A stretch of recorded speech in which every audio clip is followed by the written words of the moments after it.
Welcome to Flow Made Simple. Whether you're looking for your first mace or your fifth, choosing the right mace boils down into three variables: the mace weight, the handle length, and the handle width. And in this video, I'll be detailing each of these variables so that you can choose the best mace for your workouts.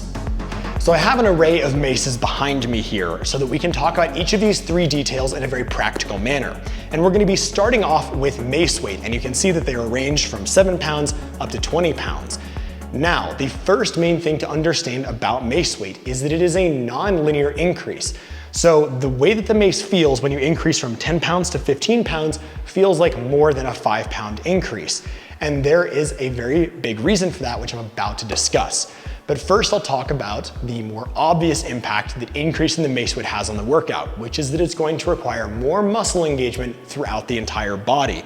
And therefore it's going to create more cardiovascular stress and more hypertrophy stress on the body, and it'll also tax just the joints and the tendons more. So if you are new to mace training or even weight training, it can be best to start with a lighter mace so that you're not putting stress on the body in the same way. Now, I want to talk about the main reason that increasing in mace weight is non-linear. It's a very subtle thing, and it has to do with mace control. When you're using a mace like a 7-pounder, you're going to have the balance point of the mace somewhere about here, which means that you can have a whole hand gripping in front of the balance point and obviously behind as well. And this means that it's very easy to control a 7-pound mace like this, because you have that ability to grip in a variety of places and control the balance point easily. However, it is very different when you work with a 20-pound mace, because the balance point moves in towards the head of the mace. So in the 20, the balance point is right about here-ish. You can see, that's close enough. And so what this means is that I can't have another hand in front of the balance point towards the head of the mace, which makes it much harder to do complicated maneuvers, and you have to have much more precision as you do those maneuvers, and you have to have more strength and coordination for it. So as you move into a heavier mace, the number of movements, the variety of movements is going to decrease unless you have a very high skill level. So that's another thing to keep in mind. The heavier the mace gets, the less you're going to be able to do with it. So to finish this little section on mace weight, I want to just say this. Most people starting out, I highly recommend that you begin with a 5 to 10 pound mace. This is going to be the sweet spot, and even if you think that you're going to outgrow this really fast, I promise you're always going to come back to this mace. It's amazing for warm-ups, it's amazing for exploring new exercises, and it is simply going to be a mace that you feel comfortable using at any time.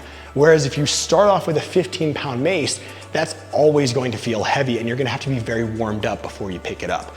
So I always recommend starting with 5 to 10 pounds, and if you are looking to get into heavier maces, I highly recommend that you make sure that you feel strong with the 10-pound mace before you move into a 15 or a 20. And anything really above 25 pounds is gonna be primarily only for swinging. You're not really gonna be doing very much mace flow with a really heavy mace because of that balance point that I discussed a few moments ago. So that brings us through mace weight.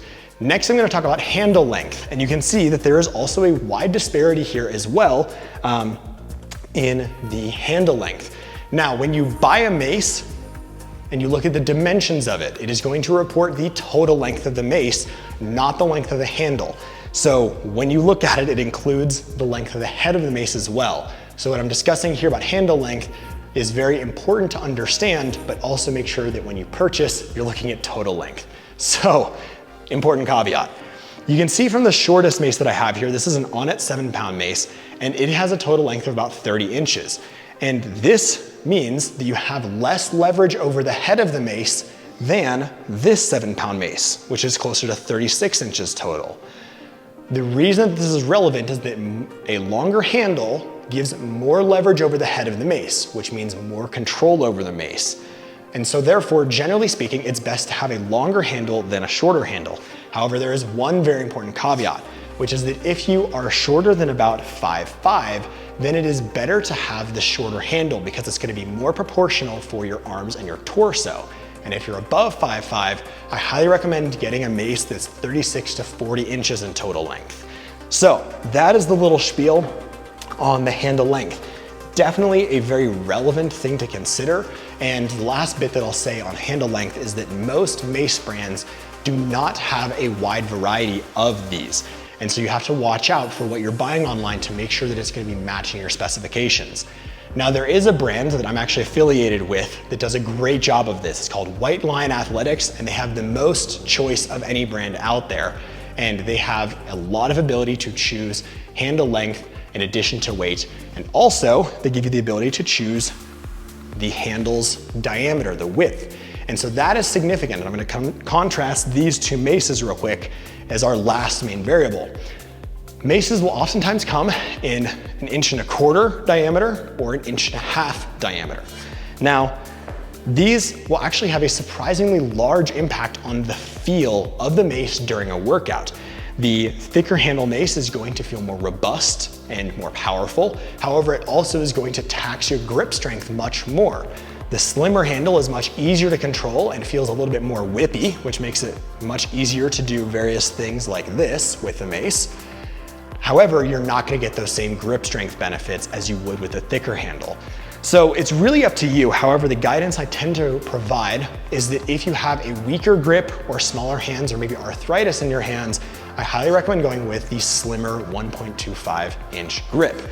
If you have strong hands and you would like to just get more out of the training tool, I highly recommend going with the 1.5 inch grip. One other thing for you, if you would like to get the most out of your mace in a very short period of time, I have a free 57-page ebook that takes you through every Steel Mace Essential in 14 days. It has workouts and tutorials and the best of my Flow Friday articles that cover a wide array of subjects, including workout design and mace control. The link for that free ebook is in the description below. And I will say, as I always do, may the mace of any weight be with you.